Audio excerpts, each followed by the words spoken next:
Bueno, como decía Jaime, bueno, primero gracias por invitarme un año más a esta clase, que siempre es interesante porque como elegís a esta asignatura como libre elección, pues normalmente tenéis bastante más interés y entonces está muy bien que podamos debatir, que ya veréis que vamos a intentar hacerlo así. Entonces, digamos, lo que voy a hablar yo, que es un poco distinto a lo que ha venido otra gente a la asignatura, es cómo se pueden hacer proyectos de cooperación desde la universidad o desde un centro de investigación, porque fundamentalmente lo que habéis visto es gente de ONGs o gente de empresas que os han venido a contar cómo hacer proyectos de cooperación y sobre todo en países del sur, ¿no? Pero hay otra perspectiva de la cooperación, que es hacer una investigación para mejorar la cooperación en algún sentido, ¿vale? Y entonces eso es de lo que voy a hablar yo. Como ha dicho Jaime, pertenezco a un grupo de cooperación que sabéis que hay en la universidad. Bueno, muchos estáis en el título propio, ¿no? Les hemos presentado FONMA. Ah, vale. Proyectos de la línea de calidad. Ah, perfecto, o sea que ya sabéis bastante bien. Bueno, pues más fácil. Y lo del título experto, ya que estamos, ¿quiénes estáis en el título experto? Ah, bueno, pues no sois muchos, vale. Bueno, pues entonces no os cuento más, soy uno más del GOCMA donde está Isabel también.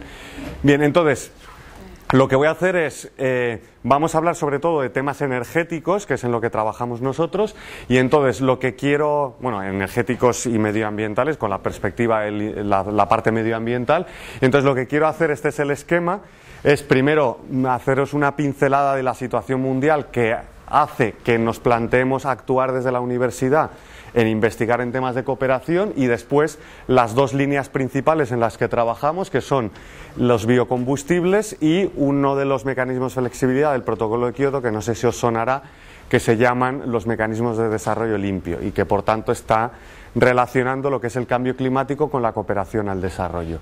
Y luego, por último, debatiremos. Lo que pasa que lo que me gustaría es que sobre la marcha, durante toda la presentación, pues fuerais interviniendo, ya que esto no es una asignatura de física ni de cálculo ni nada por el estilo, y no tenéis que ir andando tomando nota, pues que sea una ocasión para que podamos intercambiar, deis vuestra opinión, participéis, etcétera, ¿vale?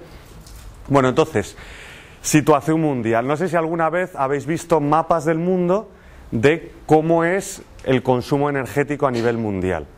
Esto es el consumo de energía primaria. No sé si prefiero no preguntar si sabéis qué diferencia hay entre energía primaria y energía final y esas cosas. Bueno, mejor no pregunto, ya se encargará Jaime. Pero vamos, la energía primaria es esto que tenéis aquí, ¿vale? Entonces, si os fijáis, pues hay cuanto más oscuro es el color, más consumo hay. Entonces destaca claramente Estados Unidos, ¿no? Bueno, o América del Norte, y si os fijáis, algunas zonas de Europa, algunas de Centro Europa, el norte de Europa, y fijaos, curiosamente hay otras zonas como Rusia, que tienen un gran consumo de fundamentalmente carbón y gasóleo, y tenemos aquí otra zona interesante ligada a zona de producción de petróleo. Pero yo lo que quería destacar no era dónde se consume más energía primaria, sino fijaos dónde hay, bueno, todo esto son consumo per cápita, ¿vale? Entonces, lo que quería destacar eran las zonas más claras, las blancas. Fijaos, ¿qué destacaríais de aquí? ¿Dónde hay menos consumo per cápita? África. ¿Vale? ¿Lo veis? Todo África, más América, alguna parte de América Latina, tanto Centroamérica como algo de América del Sur, y Asia, ¿vale? Entonces, esto es muy importante porque es todos los consumos de energía, no es solo electricidad, ahora iremos a electricidad, ¿vale? Pero hablando de todos los términos energéticos, porque ¿en qué usamos la energía todos los días? A ver, hoy cuando os habéis levantado, ¿cómo os habéis levantado? Ha sonado un despertador y eso, salvo que fuera, a lo mejor alguno dirá el móvil, ¿no? Pues eso ha estado enchufado a la red eléctrica y habéis conseguido energía ahí. Y en cuanto os habéis levantado, ¿qué habéis hecho? Ducharos con agua fría, no, con agua caliente. Habéis tenido otro tipo de energía térmica y además para poder ducharos ha tenido que moverse, algo ha tenido que mover ese agua, ¿no? Ha tenido que haber un bombeo ahí. Más, después de ducharos, habéis desayunado y habéis tomado café o leche caliente, luego habéis venido hasta aquí, o bueno, hasta donde sea. Todo eso no lo han hecho a oscuras. Ah, bueno, y todo eso no lo han hecho a oscuras, salvo que se hayan levantado a las 10 de la mañana, que suerte tendrían entonces, y a lo mejor no necesitan la luz, pero efectivamente. Y luego, ¿cómo habéis venido aquí? Metro, que lo mueve electricidad, otra forma de energía. Alguno a lo mejor habéis venido en autobús, otra forma de energía. Alguno a lo mejor ha venido en bici o andando, que esa, bueno, no, sí, bien, bien. Pero vamos, esa forma de energía es ya un poco más particular, pero vamos, fundamentalmente veis, y todo eso es energía, no solo la electricidad o la luz que tenemos aquí, ¿vale? Entonces, todas esas formas de energía están recogidas en la energía primaria, ¿vale? Entonces, fijaos, al final tenemos aquí unas grandes diferencias entre unas zonas del mundo y otras. Es interesante no solo ver esto, sino también relacionarlo con la población, porque claro, alguno podrá decir, bueno, pero si es que resulta que aquí no hay gente, ¿no? Y entonces, claro, pues esto es un poco engañoso, pero es que no es así. Y es que si os fijáis sí que hay gente, y sobre todo veis en algunas zonas aquí, esta es la densidad de población a nivel mundial. Y fijaos en Asia, cuando tenemos un consumo mucho menos. Bueno, era consumo per cápita, con lo cual ya está incluido, pero vamos. Y luego, si hablamos ya no de energía primaria, sino de energía eléctrica, pues esta es una foto bastante famosa, que seguro que alguno más habéis visto. ¿Y qué destacamos? Pues fijaos, prácticamente lo mismo. Una zona oscura, sobre todo en África, especialmente zona subsahariana, por aquí, y también en algunas zonas de Asia y en algunas zonas de América Latina. Y esto es lo que también tendríamos que relacionar con la población, porque claro, aquí sí que es más fácil decir, bueno, pues es que a lo mejor aquí no hay gente, ¿no? Y por eso no hay luz. Pero es que no, ahí sí que hay gente y no hay energía eléctrica, ¿vale? Entonces, luego, dime, venga, eso es lo interesante, que preguntéis. No, pero ¿y cuáles son las únicas energías que se consideran primarias? Porque has dicho solo la eléctrica, que la has separado de la primaria. Bueno, la diferencia entre energía primaria y energía final es, digamos, la energía primaria es cualquier fuente energética que luego puedes utilizar prácticamente directamente, por ejemplo el carbón. Tú lo extraes como energía primaria y si lo quemas en tu casa ya lo estás usando también como energía final. Entonces hay energías primarias que son prácticamente energía final, pero por ejemplo, energía primaria es también el petróleo y luego tú eso lo refinas y obtienes gasolina o gasóleo, que es un producto petrolífero, un derivado del petróleo, pero no es petróleo directamente, sería la energía primaria y ahí la energía final es el gasóleo o la gasolina. Y otro ejemplo, por ejemplo, es la electricidad, que es energía final y que tú la puedes obtener de carbón, gas natural, petróleo o incluso uranio, que enriqueces y luego generas energía, con la energía nuclear generas energía eléctrica. Entonces ahí la energía primaria, por ejemplo, sería el uranio, ¿vale? Y el gas natural es otro ejemplo de, puede ser energía primaria o energía final directamente, porque en tu casa estás consumiendo gas natural para calentar, ¿vale? Entonces esa es la diferencia. Entonces la energía primaria es un término mucho más amplio porque engloba todas las fuentes de energía. Y de hecho, por ejemplo, en la energía eléctrica, si la generas del sol, pues esa radiación solar sería, lo que pasa que como no es una fuente, digamos, que estés extrayendo de ningún sitio, muchas veces ni siquiera se habla de eso como energía primaria, ¿vale? Pero ahí sería la energía primaria de esa energía eléctrica sería la radiación solar o el viento en el caso de la eólica, ¿vale? Bien, entonces, bueno, pues esa es un poco la situación, pero luego si profundizamos un poco más, podemos ver si tiene relación esa digamos, consumo energético con la pobreza y con el desarrollo. Entonces tenemos muchas formas de hacerlo. Aquí tenéis un ejemplo de relación de pobreza con cobertura de electricidad, con el porcentaje de personas de la población que tienen acceso a la electricidad. Entonces, si relacionamos eso, cobertura de electricidad con población por debajo del nivel de pobreza, que quiere decir el número de personas, el porcentaje de personas en ese país que está por debajo del nivel de la pobreza, es decir, por debajo de $2 diarios, pues vemos que hay una correlación bastante directa, ¿vale? Por tanto, cuanta mayor porcentaje de la población hay por debajo del índice de la pobreza, menor es la cobertura de electricidad. Tenemos aquí unas excepciones que podría ser interesante analizar, pero bueno, que no merece la pena. Y como ya sabéis mucho en esta asignatura de proyectos de cooperación y además probablemente habéis cursado también la asignatura de cooperación internacional, pues sabéis que la pobreza no es un indicador demasiado bueno. Entonces podemos ir a un indicador un poco mejor, que es el índice de desarrollo humano. Entonces si relacionamos el índice de desarrollo humano con el porcentaje de acceso a la electricidad, lo mismo que antes con la cobertura, vemos que también hay una relación. Incluso la correlación es mejor. tiene una R cuadrado, no vamos a entrar en estadística, de 0,81. Es decir, tenemos una correlación bastante buena y por tanto esto quiere decir que a menor índice de desarrollo humano, menor cobertura de electricidad o al contrario, ¿vale? Pero es interesante no relacionarlo solo con cuánto porcentaje de acceso a la electricidad hay, sino con el consumo eléctrico. Y si vemos esto, la relación es, ya no solo hay una relación alta, con un R cuadrado de 0,83, sino incluso la relación no es lineal, sino que es exponencial. Por tanto, a mayor índice de desarrollo humano no solo hay más cobertura de electricidad, sino mucho más consumo eléctrico, ¿vale? E incluso hay algunos casos aquí ya exagerados que son Islandia, Noruega, porque tienen unas condiciones climáticas extremas y tienen un consumo eléctrico también mayor. ¿Pero eso qué tiene que ver con el desarrollo? Bueno, pues por una parte está la cobertura de electricidad, que es importante, pero ¿por qué? Porque la electricidad es lo que se le llama la fuente más moderna de energía. ¿Y por qué se le llama moderna? Pues en contraposición a lo que se llaman combustibles tradicionales. Entonces, ¿qué es lo que pasa en estos países? Que esa energía primaria que se consume, además no se consume para generar energía eléctrica y por tanto, si os fijáis, si tenemos unos porcentajes de acceso a la electricidad del 10%, pues ahí no se está consumiendo energía eléctrica. Esa energía primaria además es fundamentalmente otro tipo de energía, que son los combustibles tradicionales. Si os fijáis, aquí hay una relación entre el índice de desarrollo humano y el porcentaje de la población que consume combustibles tradicionales. ¿Y qué estamos hablando de combustibles tradicionales? ¿Qué pensáis? ¿Qué es eso?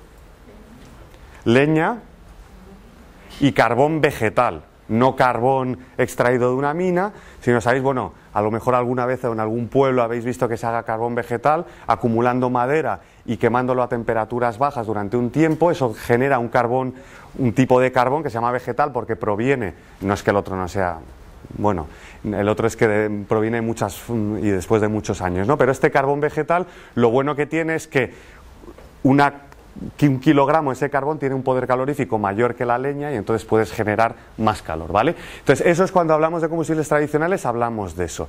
¿Y por qué pensáis que eso es importante? ¿Por qué estoy destacando aquí eso? ¿Qué pasa si consumimos en estos países que tenemos aquí, que el 90% de la población depende de la biomasa? ¿Qué pasa en esos países? ¿Qué consecuencias tiene eso? A ver. Tenemos problema de que si estamos consumiendo esa leña, o tanto para consumo directo como para producción de carbón vegetal, a un ritmo más rápido que el reemplazamiento, pues tenemos problemas de eliminación de zonas de bosques, pérdida de biodiversidad. ¿Qué más? Pues nada, yo no sé rebatirle lo del consumo de la leña. Yo creo que no es cierto. Yo creo que si se destruyen los bosques no es porque la gente consuma leña y genere electricidad, o sea, y genere lo use como sistema de energía. Yo creo que es más bien por temas, esos son otros temas de pues los queman, por ejemplo, para la agricultura, o bien sacan la leña a industrias, empresas extranjeras y tal, pero no... O sea, no se puede generalizar. No se puede generalizar, eso es verdad, pero lo que también es cierto, hay estudios, sobre todo en África y en algunas zonas de América Latina, que sí que se ha ido deforestando zonas, sobre todo cercanas a los caminos, precisamente por consumo de leña. Entonces, evidentemente depende de cómo consumas esa leña. Por eso he dicho, en el caso de que estés consumiéndola por encima de la tasa de reemplazamiento. Pero sí que hay zonas, hay estudios, sobre todo en África, donde sí que se ha visto que hay deforestación ligada al consumo de leña, ¿eh? Lo que pasa que si hablas de la masa forestal mundial, pues el grueso de la deforestación no se debe a eso, sino se debe a talas... Supongo que será en zonas de sabana o zonas en las que la regeneración forestal sea difícil por temas climáticos, pero en general pues no es... Sí, o sea, es verdad que el grueso de la deforestación se debe sobre todo a cambios de usos del suelo y también pues fundamentalmente en la zona de la Amazonia, que es donde más deforestación hay, y no está ligada a eso, efectivamente, pero bueno, hay unos ciertos problemas, sobre todo en algunas zonas de deforestación por ese uso de leña. Más, ¿qué más consecuencias? Pues que extraer este tipo de fuentes de energía, digamos, más primarias, pues conlleva un tiempo que no puede emplear para muy bien, otro tipo de cosas. Muy bien, o sea, hay unos problemas sociales ligados a que efectivamente, por ejemplo, hay países de África donde el tiempo medio de recolección de leña diario está en el entorno de 2 a 3 horas. Entonces, si tú 2 o 3 horas al día tienes que ir a recoger leña, estás dejando de hacer otras cosas. Además, ¿quién hace eso? Pues las mujeres y los niños, y entonces, por tanto, sobre todo los niños dejan de poder tener una escolarización, y ya no solo es el tiempo, sino también todas las consecuencias ligadas a la carga. Es decir, pesos 20 kilos de media de carga de leña, problemas de espalda, salud a largo plazo, etcétera. Más cosas. Bueno, aparte de problemas de salud también, por ejemplo, la leña puede... O sea, los humos que genera... Muy bien. Lo mismo que estuviera gas natural. Efectivamente. Entonces, el gran problema, y eso es en lo que yo sobre todo quería incidir, es en esos problemas de salud ligados a la combustión de esa biomasa. Esa biomasa, además, fundamentalmente lo que se hace es quemar en el interior de las casas, ¿vale? Excepto, bueno, hay zonas, sobre todo algunas zonas africanas, donde lo que se hace es quemar, la comunidad tiene unas zonas de cocina común y entonces eso se hace al aire libre, pero por lo general se hace dentro de las casas y por tanto lo que está haciendo es respirando la gente, los habitantes de las casas, continuamente ese humo. Si os fijáis, bueno, aquí tenéis, tampoco quiero decir mucho esto, como la presentación luego la vais a tener, aquí son porcentajes ya concretos en algunos países y algunas zonas de porcentaje de personas que tienen esa dependencia de la biomasa. Si os fijáis, hay algunas zonas, sobre todo en el ámbito rural y África subsahariana, tenemos el 93% de la población dependiendo de la biomasa, ¿vale? Y bueno, y aquí tenéis la distribución, es lo mismo, pero esto es en lo que yo quería incidir. Fijaos, estos son datos de la Organización Mundial de la Salud de 2004, la tercera causa de muerte mundial, por detrás solo de la tuberculosis y del VIH, es la muerte directa por respiración del humo procedente de la quema de biomasa.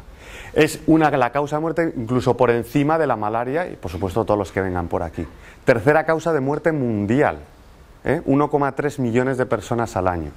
Entonces esto es un problema enorme que excede ya por supuesto el ámbito energético, sino que es todas las consecuencias que tiene esto. Ya no es que no tengan acceso a energía para poder moverse, ya no es que no tengan acceso a energía para poder tener unos servicios básicos, que por supuesto eso es fundamental, sino que además hay unas consecuencias tremendas ligadas a ese uso de la biomasa, ¿vale? Bueno, pues entonces esto es un poco el marco o la situación que nos motiva a actuar de alguna forma, ¿no? Entonces, lo que ha hecho movernos a nosotros es esto. ¿Y a qué nos ha movido? Bueno, pues yo en concreto lo que trabajo son sobre todo en temas medioambientales. Entonces hay 2 vías de trabajo que están muy relacionadas con todo esto que acabamos de hablar. Una es los biocombustibles y otra son los proyectos de cambio climático, estos MDL que hemos comentado, ¿vale? Entonces, antes de entrar en los biocombustibles, que es un tema muy, muy debatido, pues os animo a decir qué pensáis. A ver, ¿estáis a favor, en contra, por qué, qué os parece bien, qué os parece mal? Y ahora os cuento un poco lo que hemos hecho nosotros. Venga, seguro que tenéis opinión de esto. Yo creo que depende de cómo, de a partir de qué se produce. Si es cambiando un cultivo productivo para la alimentación, se hace un biocombustible. Esto no está bien, pero hay otras formas de hacer biocombustibles que pueden ser positivas. Muy bueno, es una buena respuesta para siempre, depende. Es verdad, ¿eh? No, yo creo que uno de los, desde luego, de los aprendizajes que seguro que vais poco a poco teniendo es que normalmente las cosas no son blancas o negras, sino que depende mucho de cómo se hagan, y efectivamente depende, ¿vale? Pero ella ha puesto de manifiesto la competencia de los biocombustibles con la alimentación, ¿no? Que es ese tema macroeconómico que ha surgido hace básicamente 2 años, y un poco fue cuando el aumento de los precios del maíz, que se decía que era debido a los biocombustibles. Más cosas. Eso es una cosa negativa, ¿vale? No está claro que realmente qué influencia tenía. Ahora hay algunos estudios que han dicho que del orden del 5 al 10% del precio se debía a la competencia con los biocombustibles, pero bueno, eso es muy, muy difícil de cuantificar. Pero es verdad que probablemente contribuye en cierto modo. Más cosas. Creo que eso es la primera generación, ¿no? Y hay Sí, generaciones, por ejemplo, algunos se hacen con residuos. sí. Sí. Y eso, bueno, no tiene competencia, bueno, sí tiene competencia con otros fuentes de energía, por ejemplo, pero... Sí, eso es lo que, o sea, bueno, no sé si os suena, O sea, hay biocombustibles de primera generación, que son los que estamos acostumbrados a ir. Luego hay de segunda generación, que son los que no parten de ninguna materia prima que tú estés, digamos, cultivando para producir esos biocombustibles, es decir, partes de residuos, por ejemplo, residuos forestales o de residuos de la industria. Luego, entre medias, entre los de primera y segunda generación, hay los que llaman a partir de materias primas puente, que son materias primas que no compiten directamente con la alimentación. Por ejemplo, jatropha es un tipo de planta que el fruto no se puede utilizar como producto alimentario, pero sin embargo sí que tiene competencia porque está compitiendo por el suelo y por tanto, aunque no sea una competencia directa con la alimentación, si se está cultivando eso en un suelo, se puede no estar cultivando otra cosa, ¿vale? Y luego están ya los biocombustibles de tercera generación, que serían, bueno, pues esos derivados de algas que también a lo mejor habéis oído hablar, ¿vale? Entonces, efectivamente, ya si hablamos de segunda o tercera generación, pues en principio eso se podría estar evitando. Más problemas o ventajas o lo que penséis. Venga, no me puedo creer que no tengáis más opinión. Alguien que no sea lo que... Venga. Que no, como que se reutilizan ellos mismos, ¿no? O sea, estoy pensando ahora mismo para biodegradar, bueno, es que vi también que biodegradaban neumáticos, de cierto modo están utilizando, para no utilizar la energía, están utilizando unas bacterias o unos microorganismos que lo que hacen es comerse y entre ellos crecen, pueden hacerlo más veces. Esa idea de que si utilizas vivos, o sea, de combustibles vivos como microorganismos, se puede crecer, bueno, que lo veo como algo bueno, pero a lo mejor también es malo. Bien, bien. Sí, no sé exactamente, o sea, a qué te refieres en concreto, pero, o sea, es verdad, es que no sé si estás hablando de que generar unos microorganismos que luego esos los puedes utilizar como combustible o generar biocombustibles a partir de microorganismos, que también eso sucede. Realmente no son biocombustibles, yo creo, pero sí que reemplazan otro tipo, o sea, la energía que utilizarías para transformar el neumático usado, pues en realidad lo están haciendo microorganismos. Vale, o sea, son formas de degradación de esos residuos, pero a través de microorganismos. Lo que pasa que eso, si no lo utilizas luego como combustible, no estarías hablando de un biocombustible. Estás hablando de formas de tratamiento de residuos, ¿vale? Pero, por ejemplo, si es un biocombustible, cuando tú los residuos los tratas con unos microorganismos que generan un biogás o un gas de origen biológico, pues ese gas, que lo puedes utilizar para cocinar o para calentar o para lo que quieras, pues ese biogás, aunque es un combustible gaseoso, también es un biocombustible porque proviene de una materia orgánica, que es la que se ha degradado, ¿vale? Eso es, con los biodigestores, efectivamente. Entonces, eso también es un biocombustible, ¿vale? Y efectivamente, o sea, en el fondo yo creo que lo que tú estás queriendo transmitir, si he entendido bien, y yendo un poco más allá de la cosa concreta, es en la vida, digamos, de las materias primas, pues aprovechar todo el ciclo, ¿no? Y no coger una materia prima, extraerla, usarla y luego desprenderte de ella sin que se pueda aprovechar de alguna forma, ¿no? Entonces, efectivamente, eso es muy interesante. ¿Más cosas? Bueno, pues entonces nosotros lo que nos planteamos aquí es, a propuesta de una ONG que seguramente conoceréis, que se llama Ingeniería Sin Fronteras. Entonces, ellos lo que les interesaba es analizar si esto empezamos a hablar de ello en el año 2004, que es cuando se empezaba a plantear cosas de biocombustibles. Entonces, esta ONG tenía mucho interés en ver si los biocombustibles podían contribuir al desarrollo humano o no, ¿vale? Entonces, ¿veis? Este es un problema de desarrollo, digamos que igual que si te planteas construir unos biodigestores en Nicaragua, pues te puedes plantear si los proyectos de biocombustibles que se están empezando a plantear, pues si contribuyen o pueden contribuir al desarrollo humano o no, ¿vale? Entonces eso es una perspectiva típica de la investigación, una forma de entrar en los temas de cooperación, no con un proyecto concreto, sino con investigación. Entonces, ¿qué nos planteamos nosotros? Pues lo que hicimos fue decir, bueno, pues ese es el problema. Analizar si los biocombustibles pueden contribuir o contribuyen al desarrollo o no. Entonces aquí es lo que hicimos, ¿vale? Nos quisimos centrar en el biodiesel porque era lo que le interesaba a ISF, en concreto biocombustibles hay un montón, luego pasaré muy por encima, pero nos centramos en el biodiesel y entonces, ¿qué es lo que hicimos? Pues la idea original de ISF era evaluar la viabilidad de llevar a cabo un proyecto de biodiesel en algún país en los que trabajaban ellos, ¿vale? Pero entonces nosotros lo que hicimos fue decir, bueno, antes de entrar en un proyecto concreto vamos a intentar analizar si los biocarburantes pueden, bueno, en este caso si el biodiesel puede tener esa mejora del desarrollo o no. Entonces lo que hicimos fue, primero, realizar un taller internacional, que es lo que tenéis aquí. Entonces lo que hicimos fue traer aquí a la escuela, en el año 2005, creo recordar, ya no me acuerdo, a una serie de expertos, vamos, fundamentalmente nacionales, pero alguno internacional, de Nicaragua, Brasil, India, China y también del resto de Europa, Austria, Alemania, países sobre todo productores de biodiesel. Y entonces lo que intentamos es, en ese taller internacional, durante 2 días, discutir, a ver, en base a la opinión de la gente, qué es, o sea, si realmente eso tenía o podía tener un impacto en el desarrollo o no, ¿vale?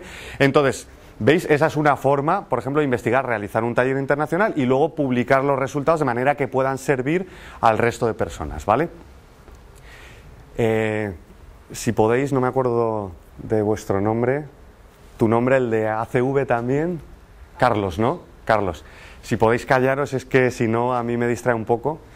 Entonces, bueno, lo que iba, pues es, ¿veis? Una forma de intentar también contribuir a, digamos, hacer una investigación en temas de desarrollo. Entonces, hicimos este taller, publicamos los resultados y una vez publicados los resultados del taller, la conclusión, porque al final, como se trabaja en los temas de investigación, es investigas una parte, extraes unas conclusiones y con esas conclusiones planteas la siguiente investigación.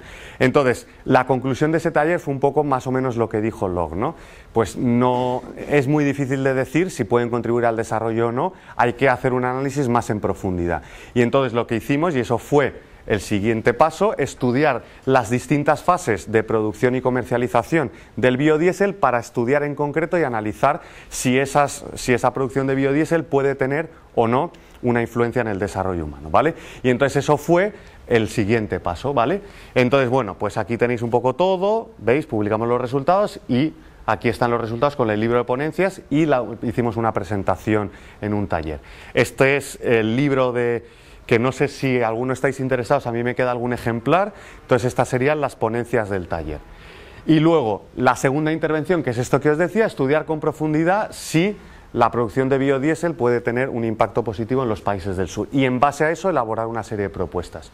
Entonces, hicimos ese estudio y llegamos a una conclusión, por desgracia, bastante parecida, y es que depende mucho de cómo se haga, ¿vale? Entonces, lo que hicimos fue una cosa que se llama un análisis DAFO, no sé si habréis oído alguna vez hablar de ello, de debilidades, amenazas, fortalezas y oportunidades, porque claro, cuando llegas a la conclusión de depende cómo se haga, pues claro, depende cómo se haga no sirve para nada, pero si tú dices, en función de cómo se haga, hay unas formas de hacerlo que sí que contribuye al desarrollo humano y otras formas de hacerlo que contribuye menos, pues ahí es cuando estás ya poniendo encima de la mesa los problemas para decir, bueno, pues si haces algún proyecto de desarrollo relacionado con los biocombustibles, intenta hacerlo de esta forma y no de esta otra, ¿vale? Y entonces esto es lo que está recogido en este informe de ISF, que veis, producción de biodiesel, aplicaciones a países en desarrollo. Y entonces, bueno, pues ahora os cuento, voy a pasarme los antecedentes generales. Estas son las distintas formas de producir distintos tipos de biocombustibles, tampoco voy a entrar. Y entonces lo que hicimos fue hacer ese análisis de las debilidades, amenazas, fortalezas y oportunidades, teniendo en cuenta, digamos, lo que se llama el desarrollo sostenible, ¿no? Que es decir, teniendo en cuenta los aspectos sociales, económicos y ambientales. Y entrando en una zona, lo que llamaríamos zona de acción, donde los proyectos puedan contribuir a un desarrollo sostenible, tanto ambiental como social y económico, ¿vale? Y entonces aquí veis, tenemos las debilidades, fortalezas, amenazas y oportunidades de esos proyectos. Entonces, si queréis, entramos un poco para que veáis de qué tipos de cosas estamos hablando, ¿vale? Entonces, cuando decimos debilidad, bueno, no sé si, es que no me quiero enrollar mucho porque quiero además que debatamos, pero si no os cuento así algunas cosas con detalle, pues quizás no os enteráis bien. Entonces, no sé si conocéis la metodología esta DAFO, entonces hay, digamos, análisis en dos niveles, uno interno y otro externo. Entonces, imagínate que estás, como en este caso, intentando analizar si la producción de biodiesel contribuye al desarrollo o no. Pues hay unos problemas, o sea, unas cosas positivas y unas cosas negativas a nivel interno de los proyectos concretos, y entonces esos son las debilidades, negativo, y fortalezas, positivo, y luego hay unos factores externos que no dependen tanto de ti, del proyecto concreto, sino dependen del entorno, del país donde estés, de la situación mundial, etcétera. Y eso es lo que se llama, en lugar de debilidades y fortalezas, lo positivo, oportunidades, y lo negativo, amenazas. ¿Vale? Y entonces, por eso es DAFO, debilidades y fortalezas interno, amenazas y oportunidades externo, ¿vale? Entonces, dentro de las debilidades, pues, ¿cuáles son los problemas internos de estos proyectos? Pues que necesitan terreno, ¿vale? Por lo menos los que hay a día de hoy. Si ya entramos en segunda y tercera generación, no, pero ahí lo que analizamos nosotros son los proyectos que se estaban haciendo. También consumen agua. Incluso esas materias primas puente, que a lo mejor habéis oído hablar, el ricino, el ajatrofa que os he dicho antes, pues aunque supuestamente no consumen agua, si quieres que tengan la productividad necesaria para que los proyectos sean rentables, también consumen agua. Y por tanto ahí hay un desvío del agua del entorno, etcétera. Luego también, para que haya unas producciones adecuadas, hay un uso de fertilizantes y agroquímicos, y eso genera unos problemas. También, por lo general, hay unos rendimientos en términos energéticos relativamente bajos. Entonces, si tú estás haciendo además esto, porque ¿para qué se utilizan los biocombustibles? ¿Por qué se planteó el producir biocombustibles? ¿Cuál es el objetivo de esto? Por una parte, para no depender del petróleo, efectivamente, y por tanto eso es muy interesante desde el punto de vista de los países en desarrollo, porque precisamente veíamos antes que no hay consumo de energía primaria y los precios del petróleo y derivados no se los pueden permitir, pues entonces a lo mejor esto puede ser una alternativa, ¿vale?, al petróleo. Esa es una de las causas por la que se desarrollan o se están desarrollando los biocombustibles. Pero la otra, y casi me atrevería yo a decir la fundamental, porque supuestamente reduce las emisiones de CO2, ¿no?, de gases de efecto invernadero, en concreto de CO2. Lo que pasa es que si los rendimientos son muy bajos, pues a lo mejor en todo el ciclo, tus consumos energéticos en el cultivo, en el transporte, etcétera, pues a lo mejor resulta que estás consumiendo más energía de la que luego eres capaz de liberar al consumir ese biocombustible, y por tanto, pues a lo mejor el ciclo de vida no es adecuado, ¿vale? Bueno, no vamos a entrar en tanto detalle, pero eso es un problema que se pone de manifiesto. Luego también lo que sucede, en concreto, por ejemplo, con el biodiesel, es que tú cuando generas biodiesel, no sé si sabéis cómo se produce, bueno, pues tienes un subproducto que es la glicerina. Entonces, al principio, cuando empezaron a ver las primeras plantas, la glicerina se vendía para uso farmacéutico y tenía un precio bastante alto en el mercado. En cuanto empezó a haber 10 plantas de biodiesel en el mundo, claro, el precio de los subproductos, de ese subproducto en concreto, bajó muchísimo, hasta el punto de que ya en las fábricas de biodiesel tienes que pagar porque se lleven la glicerina. Y entonces, pues ahí tienes un problema de qué haces con esos subproductos, ¿vale? También otro problema es la dependencia del precio del petróleo. El precio del biocombustible va a estar siempre muy relacionado al precio del combustible tradicional. Y entonces, si tu biocombustible está por encima del precio del gasóleo, por ejemplo, si el biodiesel está por encima del precio del gasóleo, no lo vas a poder vender, salvo que tengas subvención, ¿vale? Y por tanto, esa dependencia del precio del petróleo es importante. Y no solo del precio del petróleo, sino en el caso del biodiesel, del precio del aceite. Porque el biodiesel se fabrica a partir de aceite, y si ese aceite tiene un precio más alto para otros usos, pues entonces, claro, te está subiendo tu precio del biocombustible. Luego hace falta una inversión inicial muy importante, aumentan las emisiones de otros compuestos, disminuyen las de CO2, pero por ejemplo, cuando tú lo quemas en un coche, aumentas las emisiones de óxidos de nitrógeno. También puede dar lugar a pérdida de biodiversidad si cultivas esos, pues lo que sea, en este caso, yo que sé, la soja o lo que sea, en grandes extensiones, con monocultivos, etcétera, puede haber una pérdida de biodiversidad. También hay unas consecuencias en el cultivo en latifundios, y también un problema que normalmente se menciona poco es que tiene menor contenido energético. O sea, si tú vas ahora a una gasolinera, que las hay, y echas biodiesel, bueno, el biodiesel que venden no es 100% biodiesel, pero por ejemplo, si coges un biodiesel de 85% biodiesel y 15% de gasóleo, ese biodiesel te dura un 10% menos kilómetros, porque tiene un 10% menos de energía. Es decir, tú si llenas el depósito, pues a lo mejor el coche tuyo dura 600 kilómetros, pues si echas biodiesel te va a durar solo 540. aproximadamente. Entonces, claro, el precio, no puedes comparar el precio directamente de un litro de biodiesel con un litro de gasóleo, ¿vale? Porque te dura menos el biodiesel. Entonces, bueno, pues ese es otro problema inherente al propio proceso y a las características del biodiesel, ¿vale? Entonces, veis muchas debilidades y muchas de estas relacionadas con el desarrollo, que es de lo que se pretendía hablar. Y luego, sin embargo, hay otras fortalezas. Pues reduce las emisiones de otros compuestos, de óxidos de azufre, de CO2, de partículas, también de inquemados. En general, sí que es verdad que el balance energético es positivo. Después también tenemos esa disminución de la dependencia del petróleo. Se pueden crear puestos de trabajo y puedes fijar CO2 en el suelo, ¿vale?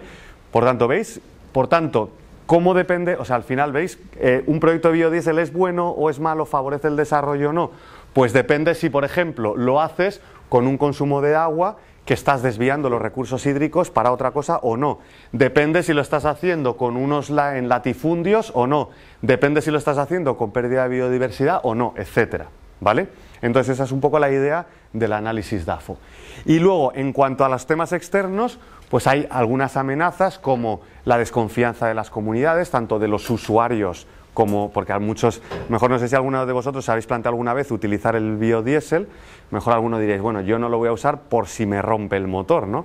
Pues esa desconfianza existe, igual que existe en el consumidor, existe en una zona donde vas con un proyecto, por ejemplo, a proponer el cultivo de lo que sea, ¿vale? También el abuso de monocultivos es una amenaza, bueno, lo que hablábamos ya más en general de desvío de recursos hídricos. Luego no están resueltos los problemas del transporte, se están transportando a largas distancias, la desconfianza del consumidor que acabo de hablar, el encarecimiento de la materia prima alimenticia y luego el debate mediático de bioenergía frente a alimentación, ¿vale? Esas son amenazas externas, pero luego hay una serie de oportunidades, sobre todo ligado a posibilidad de restaurar zonas degradadas. Si realmente los proyectos de biocombustibles se llevan a cabo en zonas degradadas, pues lo que estás es regenerando unas zonas en lugar de perdiendo biodiversidad. También hay gran posibilidad de inversiones en I+D+I, sobre todo ligado a subvenciones. Hay interés de algunos países desarrollados en tener esos cultivos. Bueno, aunque lo que pasa es que realmente quienes están interesados ahora, pues fundamentalmente son algunos países desarrollados, especialmente Estados Unidos. Una oportunidad es plantear sistemas de certificación, luego utilizar mecanismos de flexibilidad del protocolo de Kioto, etcétera, ¿vale? Bueno, ya quizá no merece la pena, ya os habéis hecho una idea. Y fijaos, la investigación cómo funciona. Una vez hecho esto, ¿vale? Nos podríamos haber quedado ahí y simplemente poner encima de la mesa qué proyectos, en función de cómo lo hagas, pueden tener impactos positivos y cuáles no, y dar ese conocimiento a las ONGs o a las empresas para que intenten que sus proyectos tengan esto en cuenta, ¿vale? Pero fuimos un poco más allá. Entonces la conclusión de este trabajo fue ligado a esta cosa subrayada de aquí. Y es decir, bueno, hemos puesto encima de la mesa esto, creo que a todos os ha quedado bastante claro, a nosotros desde luego nos quedó que depende mucho cómo se hagan las cosas, y entonces como depende mucho cómo se haga, ¿hay alguna posibilidad de intentar que las cosas se hagan bien? Bueno, pues eso es el plantear unos sistemas de certificación. Es decir, ¿cómo podemos asegurar que las cosas se están haciendo bien? Pues que los biocombustibles que consumamos tengan que tener una certificación de manera que esté demostrado que se está haciendo bien y que por tanto se están superando todas las debilidades y todas las amenazas y al revés se están aprovechando las oportunidades y las fortalezas, ¿vale? Dime. Sí, no entiendo cómo puede ser lo de situación de precios energéticos elevados, no entiendo cómo eso es una oportunidad. Pues porque cuando los precios energéticos son elevados, si por ejemplo cuando el litro de gasóleo estaba a 1,30, como el biodiesel producirlo costaba, o sea, puesto en la gasolina costaba 1,05, pues si tienes el gasóleo a 1,30, eso favorece que se consuma el biodiesel. Sin embargo, si está a 0,80 como ahora, no puede competir el biodiesel en precio con el gasóleo en la gasolinera. Entonces, cuando los precios cuando los precios de las fuentes no renovables son muy altos, cuando el petróleo está muy alto, es cuando crecen las renovables, porque estás venciendo el gap de precio que tienen las renovables por ser más caras, ¿vale? En ese sentido. ¿Tienes pregunta? No. Vale. Bueno, entonces, lo que decía, pues entonces, yendo un poco más allá, en la investigación fue decir, bueno, pues si planteamos unos sistemas de certificación, pues eso puede permitir. ¿Vosotros conocéis algún sistema de certificación? ¿Os suena? ¿El, perdón?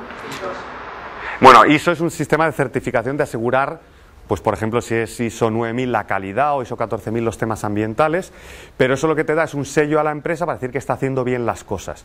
Pero ¿conocéis sellos de productos? Sí, pero eso es AENOR es el organismo que, digamos, controla eso, ¿vale? Muy bien, por ejemplo, el FSC es el más famoso, que es un sello forestal, de manera que si tú consumes una madera con ese sello, quiere decir que se está haciendo con unos criterios de sostenibilidad, es decir, que no está haciendo deforestación de zona, pues por ejemplo la Amazonía o lo que sea, ¿no? Y además con unos criterios no solo de cultivo, sino también de transporte, de trabajo digno de las personas, etcétera. Y otro que seguro que conocéis es el comercio justo, ¿no? Si compráis el café de comercio justo en la cafetería de aquí, pues gracias a ese sello de comercio justo os aseguráis que se está dando un trato digno a las personas que están cultivando el café, etcétera, ¿vale? Pues esa misma filosofía para los biocombustibles. Eso es lo que, digamos, la conclusión del estudio era decir, bueno, pues creemos que merece la pena apostar por unos sistemas de certificación. ¿Por qué? Porque creemos que los biocombustibles no se van a dejar de usar. La Unión Europea ha apostado de lleno por eso. Hay un objetivo del 5,75% en 2010, del 10% en 2020. Entonces eso va a seguir ahí. Entonces en lugar de decir no me opongo, que es una alternativa y que han tomado muchas ONGs, pues nosotros dijimos, bueno, pues como eso parece que va a llevarse a cabo, pues es mejor aprovechar la oportunidad de que eso se va a hacer, pero hacerlo bien, ¿vale? Y entonces el siguiente paso de la investigación fue meternos en un trabajo de cómo se puede, en los sistemas de certificación que se están planteando, incluir criterios sociales de manera que se consideren no solo temas ambientales, sino también temas sociales y por tanto relacionados con el desarrollo, es decir, que se genere empleo, que se trate dignamente a la gente, etcétera, ¿vale? Entonces todo eso fue la siguiente investigación y para eso pues lo que hemos hecho es analizar documentación que ha habido y proponer un sistema de certificación con una serie de criterios y de indicadores para incluir estos temas sociales. Los sistemas de certificación son muy complejos porque digamos es bastante difícil de establecer el sistema y entonces esto sigue un camino que es lo que tenéis aquí, que es un poco lo que hemos hecho, establecer un foro de diálogo, que es lo que hicimos en el proyecto, hablar con mucha gente para intercambiar opiniones, etcétera, luego acordar una serie de principios que se incluyan en el sistema de certificación, por ejemplo en el comercio justo, pues que haya un trato digno a las personas que reciban una remuneración adecuada, etcétera. Esos serían los principios. Bueno, los principios son más generales, pero vamos, no vamos a entrar en eso. Luego definir una serie de criterios que se derivan de esos principios, luego unos indicadores y luego implementar el sistema, ¿vale? Y esto es una cosa que no sé si os parece muy sui generis o muy raro, pero por ejemplo el Reino Unido ya lo está implementando. Entonces el Reino Unido solo permite el uso de biocarburantes que tengan un sistema de certificación. Y eso es lo que se está intentando implementar en toda la Unión Europea. De hecho, no sé si os suena la Directiva de Energías Renovables, que se aprobó hace un año más o menos. Entonces, esa directiva que exige que haya un 5,75%, bueno, un 10% en 2020 de biocarburantes, exige que sean con un sistema de certificación. Lo que pasa es que esa directiva y lo que se está trabajando en la Unión Europea está hablando de certificación ambiental solo, es decir, que no haya deforestación, que realmente haya reducciones de emisiones de gases de efecto invernadero, etcétera, pero no hay temas sociales. Entonces, lo que nosotros estamos trabajando es por intentar incorporar los temas sociales en ese sistema de certificación. Entonces, para eso, aparte de desarrollar todo eso, estamos en el Comité Nacional de Certificación que lleva AENOR precisamente para los biocarburantes y también estamos en contacto con gente que está en el foro de discusión a nivel europeo donde se está concretando ese sistema de certificación, ¿vale?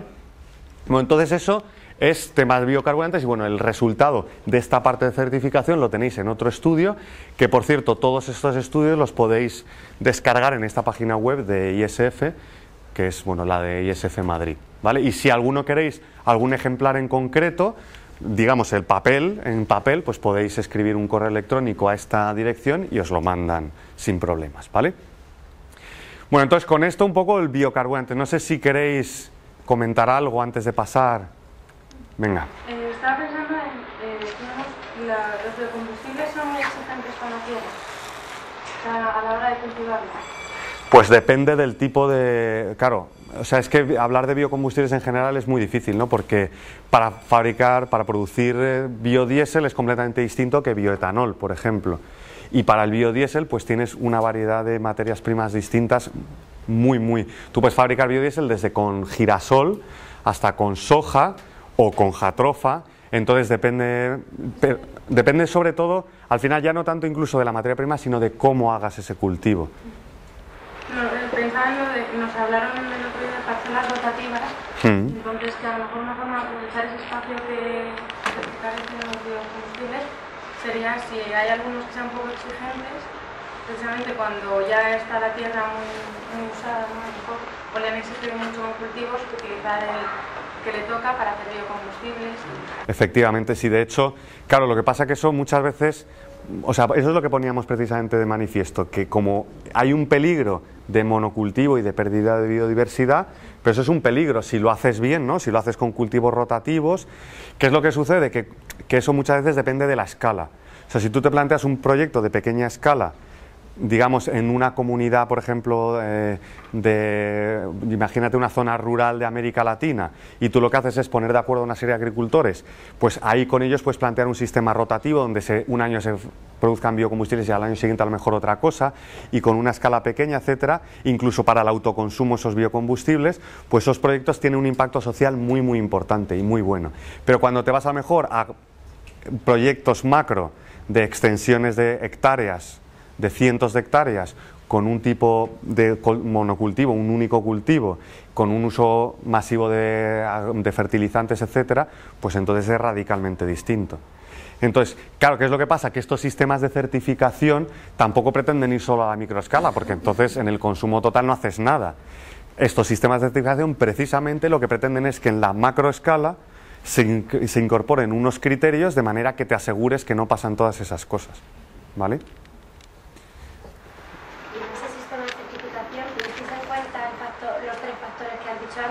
Eso es. Lo que pasa que siempre desde la perspectiva del desarrollo. Es decir, los criterios ambientales, económicos y sociales, pues hay muchos de ellos. Por ejemplo, el criterio ambiental, la reducción de emisiones de CO2 es un tema ambiental, pero si eso no contribuye al desarrollo de las comunidades, pues nosotros no lo tuvimos en cuenta, ¿vale? Porque claro, lo puedes hacer el análisis lo más amplio que tú quieras, pero como a nosotros nos interesa desde el punto de vista del desarrollo, pues es solo esas patas de la sostenibilidad que tienen influencia sobre el desarrollo.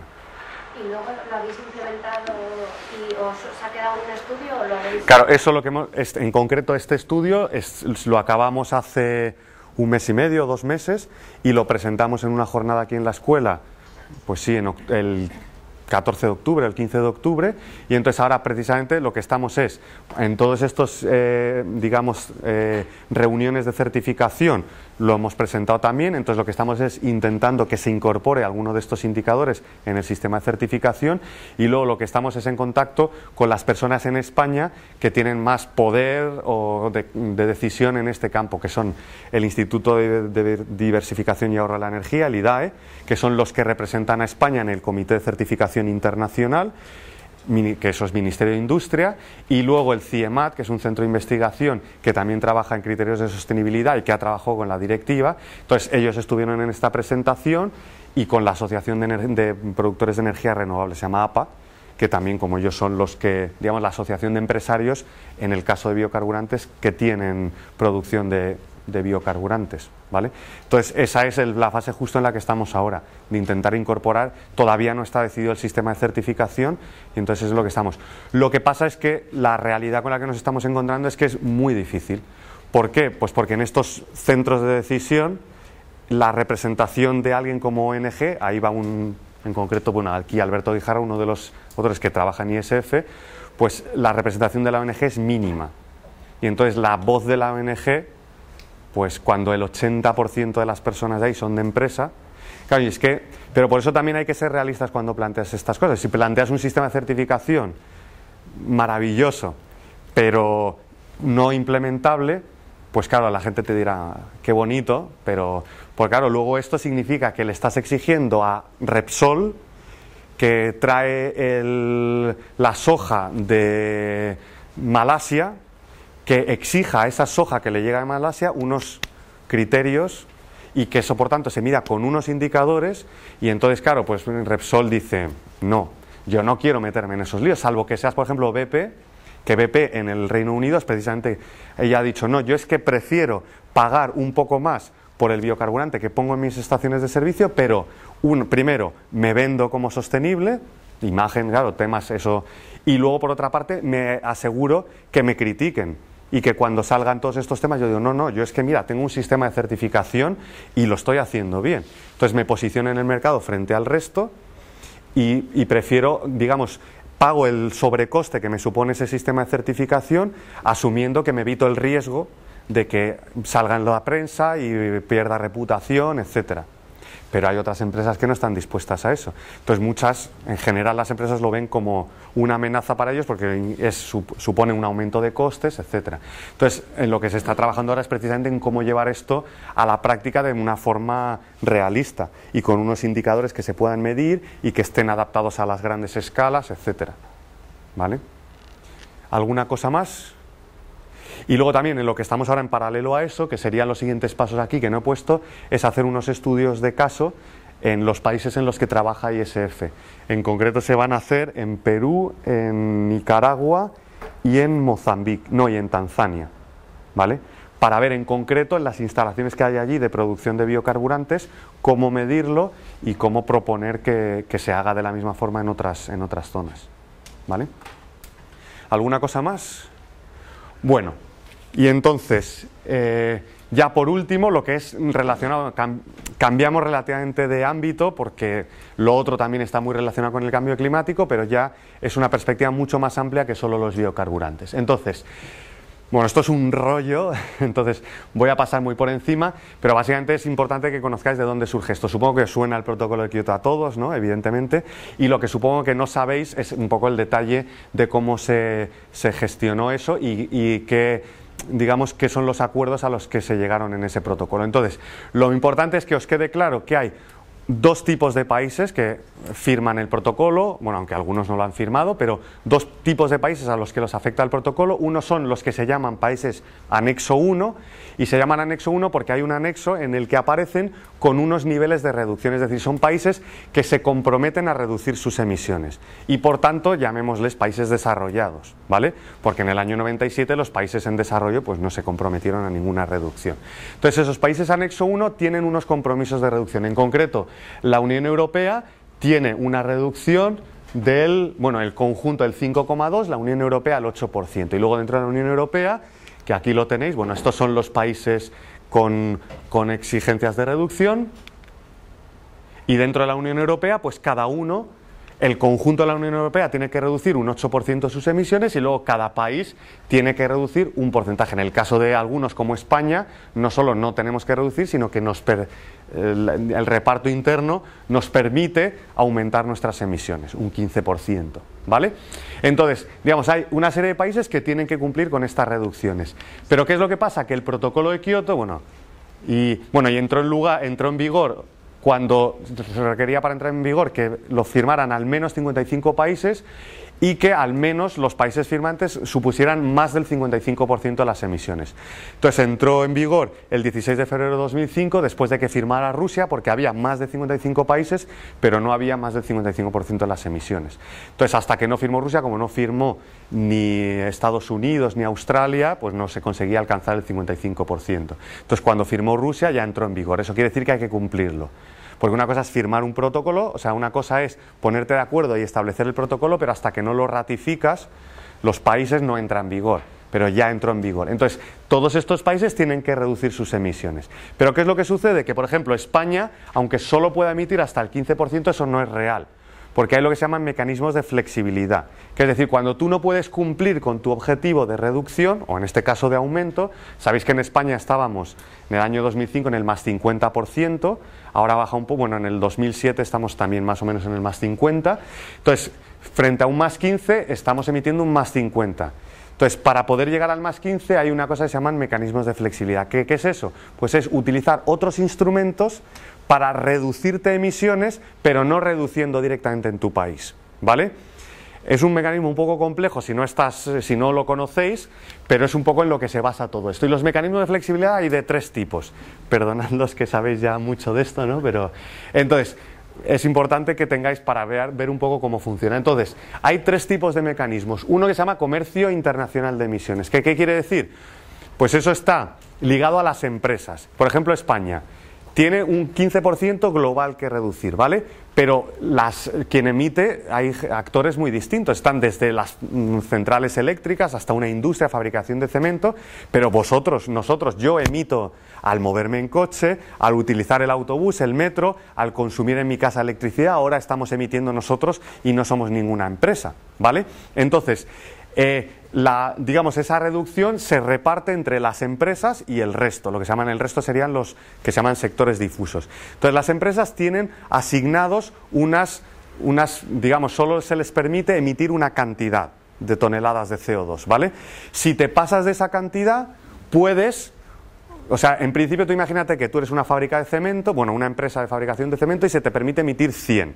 Y tú imagínate que por ejemplo, en el año pasado, el año 2008, que ya había un límite de emisión, bueno, también hubo antes, pero no vamos a liar, te permiten emitir 100, imagínate que estás en octubre y ves que has emitido ya 95, ¿vale? Y entonces tienes varias posibilidades, dices, bueno, pues paro mi instalación y entonces ya dejo de emitir y cumplo con mi requisito. Bien, evidentemente eso no lo ha hecho, bueno, ahora ya sí que hay algunos que lo están haciendo, ¿no? Pero no por ese motivo. Entonces, podrías decir, bueno, pues paro, dejo de emitir y ya está, y cumplo. Pero claro, como no se trata de eso, si emites en lugar de 100, 120, pues ¿qué pasa?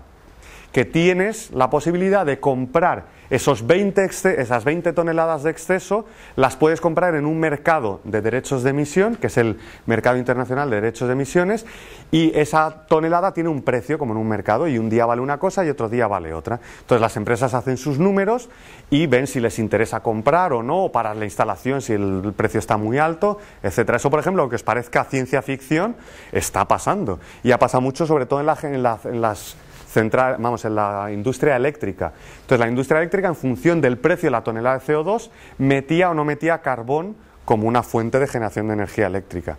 Porque claro, el carbón es el que más CO2 emite, entonces si el precio de la tonelada de CO2 estaba muy alto, pues no le compensaba generar energía eléctrica con carbón cuando luego iba a tener que pagar unos derechos de emisión por excederse en las emisiones de CO2, ¿vale?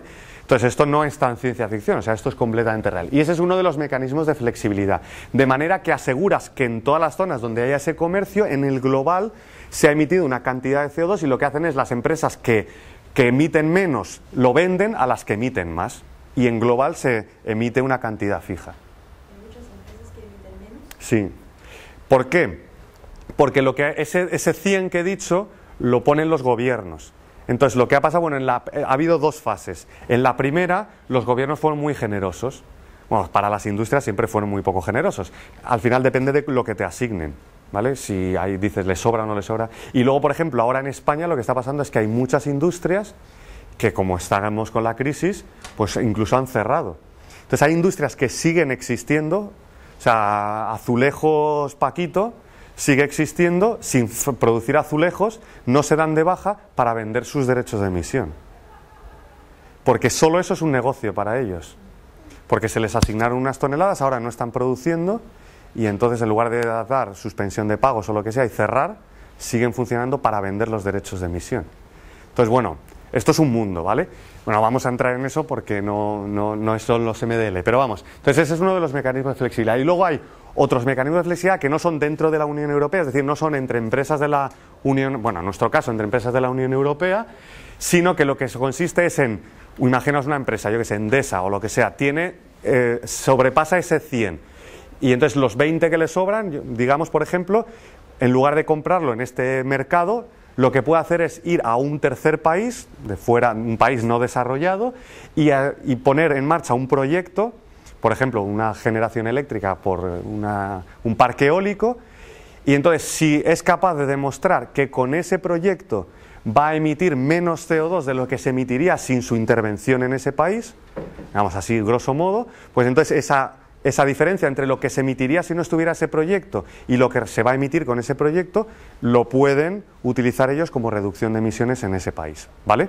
Y entonces, en ese sentido, en esos proyectos hay dos tipos, los se llaman de aplicación conjunta y de desarrollo limpio, que son muy parecidos y lo único que lo diferencia es en el país en el que lo hagas. Entonces, los de aplicación conjunta son entre los países esos anexo 1 desarrollados y los que se llaman países en transición a economías de mercado, es decir, países fundamentalmente de Europa del Este y Rusia, ¿vale? Y luego los mecanismos de desarrollo limpio, que es lo mismo, pero en lugar de con países en transición, con países en desarrollo, es decir, países menos desarrollados, ¿vale? Y por tanto esto es lo que nos interesa a nosotros. Y entonces son empresas o gobiernos de países desarrollados que hacen proyectos en países del sur para conseguir esas reducciones de emisiones, ¿vale? Entonces, con este marco, lo que pretendíamos es decir, bueno, y esto que es un instrumento que incluso se ha sorprendido en las Naciones Unidas y el mundo se ha sorprendido digamos, el éxito que ha tenido, la de empresas que han entrado en esto, pues entonces ahora mismo hay, bueno, Ana es una experta en esto que está por aquí, ahora mismo hay no sé si 5.000 proyectos o 4.500 proyectos registrados, entonces en el mundo, con lo cual es un montón de proyectos los que se han acogido a este sistema. Entonces, esto que está teniendo mucho éxito, vamos a ver la pregunta de investigación, ¿veis? Lo mismo, vamos a ver si, primero, si están contribuyendo al desarrollo humano, y si están contribuyendo, pues fenomenal y vamos a apoyarlo, etcétera, y si no están contribuyendo, pues vamos a plantearnos si hay que criticarlo o si podemos ofrecer alguna alternativa para mejorar eso, ¿vale? Entonces esa es la investigación que hicimos. ¿Veis? Bueno, pues aquí es lo que tenéis. Y entonces, resultados de esos, pues varios informes, aquí tenéis algunos, estos os los podéis descargar en la página web de Intermon Oxfam si queréis, y entonces os voy a contar un poco muy por encima los resultados. Bueno, lo que pretendíamos era responder a una serie de preguntas, ¿no? ¿Quiénes son los principales beneficiarios de estos proyectos? ¿Qué relaciones existen entre el tipo de proyecto y el desarrollo de las comunidades locales? ¿Los proyectos dependen de las zonas geográficas? Es decir, ¿hay unas zonas que están recibiendo más proyectos que otras o no? ¿Depende de los sectores? Etcétera. Bueno, pues eso es lo que fuimos viendo. Entonces, bueno, primero, para poner encima de la mesa un poco el problema, supongo que ya sois conscientes, pero si ponemos la población mundial y las emisiones, pues os podéis dar cuenta que la población mundial está fundamentalmente concentrada en países de índice de desarrollo medio, bueno, fundamentalmente en países de desarrollo medio, pero digamos el medio y bajo es el 80% de la población, y sin embargo esa población de índice de desarrollo humano medio y bajo solo emite el 40% de las emisiones mundiales, y el 20% de la población que está en los de IDH alto emite el 60% de las emisiones de gases de efecto invernadero mundiales, ¿vale? Entonces, bueno, pues es la situación y lo que se está intentando es trasvasar esas emisiones y hacer reducciones en esos países en desarrollo.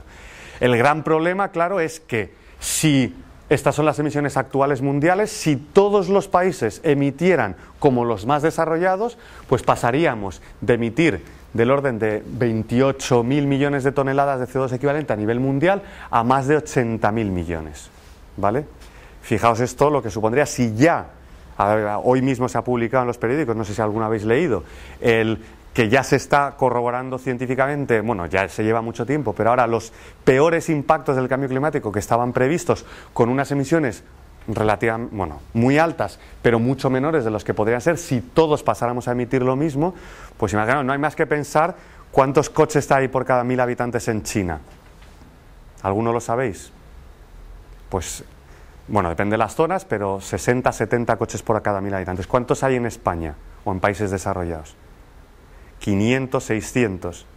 Imaginaos solo que pasara China, 1.300 millones de habitantes, de 70 coches por cada 1.000 habitantes a 600.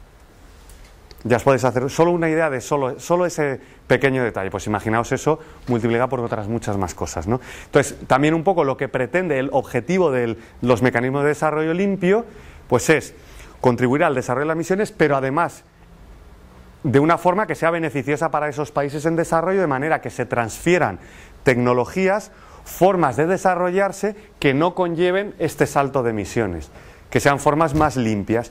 Claro, como esas formas más limpias son más caras, muchas de ellas solo se van a transferir, solo se van a traspasar a esos países si hay un beneficio ¿vale? Y ese beneficio son las reducciones de emisiones que te las puedas descontar tú, ¿vale? Entonces ese es el objetivo de los MDL, que por una parte se reduzcan las emisiones, además así a nivel global se reducen, porque a nivel global se están reduciendo, se invierte en tecnología en los países donde además es más barato hacerlo y encima esos países se desarrollan de una forma más sostenible, ¿vale? Lo que pasa es que vamos a ver que eso no está pasando tan así, ¿vale? Pero ese es el objetivo. Entonces, bueno, pues analizamos. Fijaos, una primera cosa muy interesante. Bueno, estos datos son un poco antiguos, pero da igual porque el patrón es prácticamente el mismo, ¿vale? Entonces, ¿dónde se están desarrollando estos MDL? Pues fijaos, si hablamos de los registrados, por poner, pero bueno, los tramitados para ver, en el caso de que se registren, ¿dónde estarían? Pues fijaos, ¿hay alguno, dónde están los países menos desarrollados? Si hay 157 países en el IDH, los 57 últimos, ¿dónde están? En África, todos menos Haití y pues ahora Afganistán está en el último IDH también, todos en África. ¿Están llegando los MDL a África? No. Pues ya veis, primera conclusión clarividente. O sea, estos proyectos no están yendo a los países donde realmente hay menos desarrollo, están yendo a países de desarrollo humano medio, ¿vale? Y luego, bueno, aquí tenéis los países, fijaos hasta el punto de, por ejemplo, los tramitados, pues entre China e India suponen más del 50% de todos los proyectos tramitados cuando se sacaron estos resultados, ¿vale? Y si sumamos el resto, Brasil, fijaos ya solo China, India y Brasil, prácticamente el 75% de todos los proyectos. ¿Estos son países poco desarrollados? Pues hombre, son países en desarrollo, evidentemente, India más en desarrollo, pero China y Brasil, pues desde luego nada que ver con países de IDH muy bajo, ¿vale? Y luego, es interesante no solo ver en dónde a nivel geográfico, sino en qué sectores, porque también te está indicando qué tipo de proyectos, ¿vale? Entonces, fijaos, aquí hay, estos son porcentajes, bueno, esto sí que ha podido variar un poco más, pero bueno, fijaos que el sector donde más proyectos se ha recibido son lo que se llaman HFCs. ¿Qué eso qué es?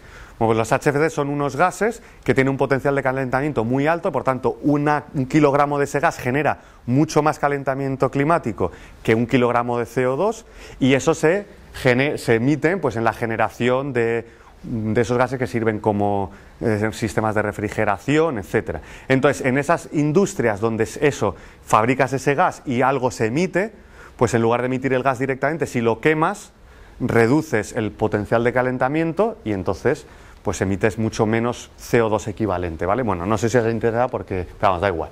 El caso es que es un sector industrial muy específico donde lo que haces es poner un quemador al final de la chimenea. Eso es el 17% de los proyectos, ¿vale? Con lo cual, imaginaos, ¿eso es desarrollo sostenible? ¿Eso es mejorar las condiciones locales de esa gente? No, ¿vale? Hombre, es reducción de emisiones, que está muy bien, ¿vale? Mejor eso que no se emita, pero vamos, no es desarrollo sostenible en esos países, ¿vale? Luego hay otros proyectos que sí que tienen unas posibilidades mayores, hidroeléctrica, sobre todo si es microhidráulica, eólica, sobre todo si se hace bien, porque luego hicimos unos análisis en México de unos proyectos que bueno, vaya que vaya, etcétera. Entonces hay algunos sistemas, hay algunos tipos de proyectos en algunos sectores que sí que tienen un impacto interesante. Y luego fijaos, ¿dónde? O sea, no solo dónde, nivel geográfico y sectorial, sino tipo de proyecto, grande o pequeño. Pues fijaos, el grueso de los proyectos son medios y grandes, ¿vale?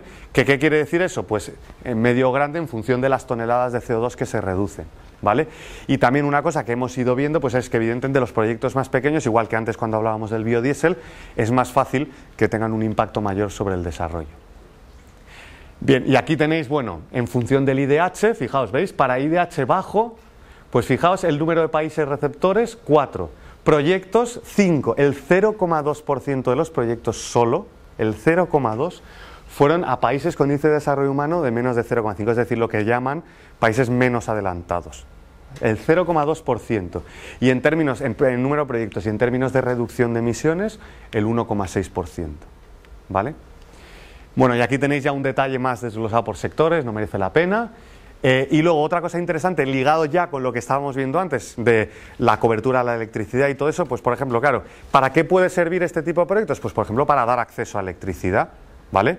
Para dar acceso a consumo de energía, porque muchos proyectos son energéticos. Pues entonces, fijaos, de los proyectos aprobados, que tuvieran un porcentaje de acceso a la electricidad menor del 50%, solo 21 proyectos.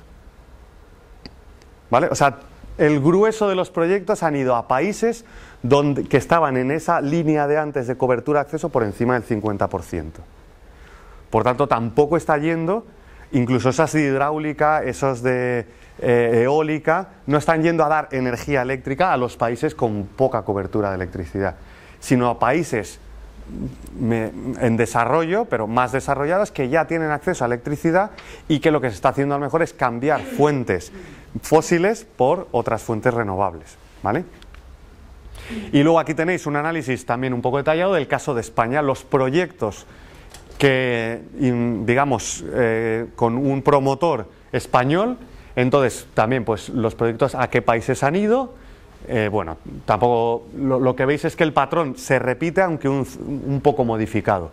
Sigue siendo China el país receptor con mayor porcentaje, e India también, pero luego ya hay otros. Bueno, Brasil sigue siendo el tercero, pero fijaos que no hay tanta distancia como en los otros casos. Tenemos aquí también Colombia con valores altos, Perú, por aquí donde está, Perú con 8,5, ¿vale? Y luego también por sectores, y en el caso español también hay una distribución mayor. De hecho, fijaos aquí, lo de los HFCs es minoritario en el caso de los españoles. Hay muchos más de hidroeléctrica, que es un 36%, energía con biomasa, etc. Es decir, en ese sentido los proyectos españoles en concreto están teniendo un mayor... ¿Por qué? Porque están sobre todo ligados a empresas españolas, que sobre todo son empresas energéticas, y entonces veis, eólica, hidroeléctrica, son los que tienen porcentajes mayores, ¿vale? Y en el caso de índice de desarrollo humano, pues sin embargo, fijaos que también estamos en valores muy bajos, 1% y 0 en términos de proyectos y 0,81 en términos de... O sea, seguimos, eso sí, centrándonos en los países de mayor índice de desarrollo humano, ¿vale? Es curioso, fijaos, que el 25% de las reducciones de MDLs, no de aplicación conjunta, de MDLs, van a países con ese índice de desarrollo humano por encima de 0,8 en España, O sea que bueno. Y entonces luego ya ligado a esto, una vez han hecho el análisis, bueno, pues la conclusión es que por lo general no están contribuyendo estos MDL al desarrollo humano, y entonces lo que hicimos fue desarrollar una herramienta que, bueno, a lo mejor Log está haciendo su proyecto fin de carrera precisamente en la mejora de esa herramienta. Luz, que está por aquí también. Tenemos hoy, bueno, Log está en esta clase, pero ellas dos han venido, no sé, a reírse luego de mí, porque por lo demás.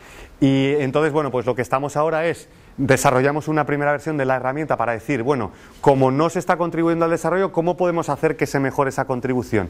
Pues intentando que esos proyectos incorporen algún indicador que permita medir su impacto sobre el desarrollo humano para poder favorecer esos proyectos. Eso es bastante complejo porque, bueno, no vamos a entrar en ello, pero vamos, entonces ese era el objetivo de esa herramienta. Entonces se hizo una primera versión que ahora se está mejorando para simplificarla y hacerla más accesible, y luego lo que hicimos también fue con otro proyecto fin de carrera, otro alumno aquí de la escuela, fue hacer un estudio de casos prácticos, de ver unos MDL en 3 países, Marruecos, Guatemala y México. Entonces esta persona se fue a estos 3 países y estuvo analizando en concreto algunos proyectos, viendo la posibilidad de aplicar la herramienta y sobre todo analizando cómo en esos casos concretos, en esos proyectos MDL en concreto, si realmente estaba habiendo impacto sobre el desarrollo humano o no.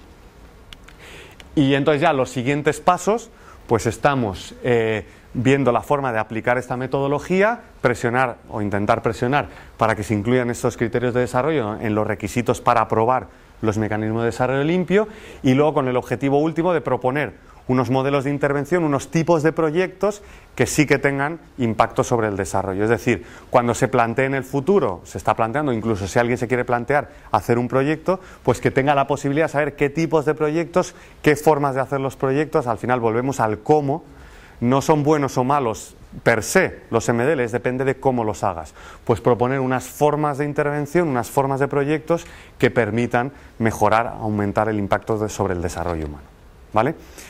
Y bueno, pues esto es, ahora ya debatimos, hemos dejado, bueno, por lo menos 10 minutos para que podáis hablar, digáis qué os parece, discutáis, no me gusta esto, sobre todo eso critiquéis, que es lo más interesante. Yo creo que sin lo que hemos dicho de ayuda al desarrollo de los MDLs, no le doy ningún interés, porque me parece que las empresas se van a centrar a lo mejor en irse a otros países a reducir, cuando los pobres ni ellos ni siquiera emiten demasiado, y nosotros que estamos emitiendo todavía más no nos están ni ellos están emitiendo menos, ni a nosotros nos educan para emitir menos. ¿No? Sí, no, es una discusión interesante, desde luego. Vamos a ver, yo creo que, o sea, al contrario que los biocarburantes, que es un tema bastante más delicado, o sea, yo creo que los MDL, o sea, per se también tienen interés, en el sentido de que, o sea, per se reducen las emisiones de gases de efecto invernadero, y eso ya por sí mismo es bueno, porque estamos en un problema de emisiones. Entonces, que se reduzcan a nivel mundial las emisiones, eso es bueno, porque tenemos que conseguir frenar el cambio climático, y entonces eso ya es una buena cosa, ¿vale? Entonces, de hecho, por ejemplo, Intermon Oxfam, que nos ha apoyado en todo esto, ha apoyado además todo el trabajo diciendo, solo por el hecho de reducir las emisiones nosotros apoyamos esto. ¿Por qué? Porque al final los que van a sufrir las mayores consecuencias del cambio climático son los países en desarrollo, además, porque son los que están menos adaptados para... O sea, si hay una inundación en las que ha habido hace una semana en el Reino Unido, pues a lo mejor hay 2 muertes, 3, 4, 10 muertes, y bueno, pérdidas materiales, etcétera, pero la economía tampoco se resiente. Eso mismo pasa en El Salvador, como ha pasado hace un mes, y mueren 10 veces más personas y se queda temblando la economía durante mucho tiempo. Entonces, al final, las consecuencias del cambio climático las van a sufrir más ellos. Entonces, si conseguimos que haya menos consecuencias de cambio climático, pues también van a ser beneficiados ellos, ¿no? Con lo cual, desde ese beneficio indirecto es interesante, ¿vale? Pero luego hay otras cosas que también son interesantes, y es la transferencia de tecnología. Si realmente esos proyectos, aparte ya del desarrollo humano local, etcétera, si hay transferencia de tecnología, pues eso ya también es una cosa positiva, porque estás consiguiendo, o sea, estás, digamos, haciendo una transición a una economía de menores emisiones de CO2 o con menos intensidad en carbono en estos países en desarrollo más rápidamente, ¿vale? Y, o sea, por tanto, estás consiguiendo que se desarrollen con menos emisiones, y eso es bueno, ¿vale? En sí mismo también. Lo que pasa es que, claro, nosotros queremos ir un poco más allá. Queremos decir que no solo pase eso, sino que, de hecho, por eso, para poder aprobar un MDL, los países de receptores, digamos, los ministerios de los países, por decirlo así de forma muy gruesa, tienen que decir que ese proyecto contribuye al desarrollo sostenible, si no, no lo van a aprobar. ¿Pero qué es lo que están diciendo todos los países? Sí, sí, sí, por supuesto. Nadie se está planteando nada. ¿Por qué? Porque ya solo esa inversión, ya solo esa transferencia de tecnología les interesa a esos países, ¿vale? Entonces, en ese sentido, eso es verdad que es bueno, pero ¿qué es lo que pasa? Que claro, sería mucho mejor si contribuyera a aumentar el número de empleos, a mejorar las condiciones laborales, a tener un impacto social en esos países, a tener acceso a energía, etcétera. Y de hecho analizamos algunos proyectos. Por ejemplo, hay un proyecto en Guatemala muy interesante que era de una microeléctrica, que la empresa, parte de los beneficios de la reducción de emisiones lo destinaba a un fondo social para la comunidad, que gestionaba la comunidad y que aplicaban en lo que quisieran. Mejorar la escuela, hacer talleres de no sé qué. Entonces, por ejemplo, veis, esas son iniciativas que pues en esa línea va. Bueno, esa es una cosa, pero eso es un poco colateral, porque es decir, aparte del proyecto, yo un porcentaje de los beneficios lo dedico a eso. Pero luego hay cosas relacionadas con el proyecto en sí. Pues, por ejemplo, si haces un parque eólico, ¿cómo haces toda la implementación de ese parque? ¿Cómo tienes en cuenta a los propietarios del terreno? ¿Cómo les remuneras? Bueno, por ejemplo, en un parque, lo que investigó Intermon, que al parecer hace, es un contrato que tú firmas el contrato y tienes una remuneración por metro cuadrado de terreno que te ha cedido. Pero esa remuneración, por ejemplo, en el contrato no se actualiza con el IPC año a año. Es constante durante los 30 años de duración del contrato. Entonces, claro, es una gente que no sabe, o le parece fantástico porque hoy ganan una cantidad de dinero bastante buena, pero claro, dentro de 30 años y en países con inflación a lo mejor del 20% no es nada. Y es una cosa, pero eso es fundamental, porque claro, estás hipotecando al final a esa gente, porque dentro de 20 años no va a tener su terreno, va a seguir sin tener su terreno entre 10 años más, y además está recibiendo una miseria. Entonces, ¿veis? Ese tipo de cosas son cómo puedes hacer proyectos para que además contribuya al desarrollo humano de las comunidades donde se implementa. Y eso está mucho más ligado al cómo lo haces que al propio proyecto en sí mismo. Más. Yo quería plantear que, bueno, aquí en esta asignatura desde el principio nos han dicho, bueno, nos han contado que los proyectos de cooperación deben ser tales que consigan la independencia de los beneficiarios. Entonces aquí yo veo claramente que hay una dependencia porque la empresa X que te pone el parque eólico en el país subdesarrollado, esa empresa lo hace porque necesita ganar derechos de emisión, entonces no hay ninguna forma de controlar esto. Es, digamos, lo más negativo también que veo de ese tema. Sí, o sea, ese es un tema muy interesante y muy importante, efectivamente. De hecho, una de las cosas que nos estamos planteando ahora cuando vamos a hacer un análisis de va a hacer Ana un análisis de la transferencia de tecnología. Entonces, uno de los factores es ese, si esa transferencia de tecnología genera dependencia o no. Porque claro, efectivamente eso es fundamental. Lo que pasa es que esto es muy distinto a un proyecto de desarrollo. ¿Por qué? Porque en un proyecto de desarrollo normalmente, digo al uso, normalmente un proyecto de desarrollo tú, imagínate, unos biodigestores, ¿vale? Además está muy relacionado con esto. Si fuera un proyecto de desarrollo, la ONG o lo que fuera, con un dinero planta los biodigestores. Planta los biodigestores y se va, ¿vale? Normalmente, y eso es lo que funciona fatal y es una desgracia, ¿vale? Eso es lo que hay que ir cambiando. Entonces, pero eso aquí nunca puede pasar, porque claro, ahí la empresa va a seguir estando siempre, porque si no, no va a recibir esas reducciones de emisión, ¿vale? Y de hecho, uno de los indicadores que se ve es que los proyectos cómo están, si siguen generando las reducciones de emisión o no. Porque ahora la empresa, además, si hace una inversión, tú imagínate que haces el parque eólico y al cabo de un año no funciona, pues a nadie le interesa esa inversión. Y por tanto, como las empresas funcionan con amortización y a una serie de plazos, etcétera, es mucho más difícil que pase. Entonces, yo creo que el problema no es tanto la sostenibilidad en el sentido de temporal, sino la dependencia, ¿vale? Que efectivamente, tú al final, si es el parque eólico, dependes de esa tecnología del país, en este caso, pues por ejemplo, España, ¿no? Entonces, efectivamente, eso hay que ver cómo capacitas a la vez y cómo vas desarrollando la industria en ese país. Lo que pasa que muchas de las tecnologías de renovables, sobre todo, pues es el gran problema que tienen, que están sobre todo desarrolladas en los países del norte, ¿no? En el fondo, nada es, bueno, esto no es bueno decirlo, ¿no? Pero nada es desinteresado, y si Europa está apostando por el cambio climático, en buena parte es por vender sus tecnologías, a medio plazo. Está claro, ¿no? Entonces eso está ahí, y entonces es verdad que eso hay que luchar. Pero por eso también yo creo que hay que pasar a unos modelos de intervención a nivel de cooperación. Lo que pasa que, claro, esto no es cooperación. De hecho, la ayuda oficial al desarrollo no se puede destinar a estos proyectos, ¿vale? Entonces va en otra línea. Pero bueno, por eso es muy importante modelos de intervención distintos a los que se están haciendo ahora, y yo creo que el modelo de intervención importante desde la cooperación es un modelo de alcance mucho más que local. O sea, los proyectos que son 6 proyectos, uno en cada sitio, eso pues se está demostrando que no van a ningún lado. Incluso muchas veces, por desgracia, demasiado porcentaje de veces son contraproducentes, porque lo que haces es generar dependencia, generar desilusión, hacer que nunca más vuelvan a querer y encima volver a una situación peor de la que estaban antes. Con lo cual los proyectitos, la cooperación ha sido, primero se empezaron a hacer proyectos concretos con muy buena voluntad, pero que al final se ha visto que son un desastre. Luego se empezó a intentar incorporar esos proyectos en programas más amplios, de manera que no sea un proyecto, sino un proyecto como parte de un programa de extensión a zonas geográficas más amplias.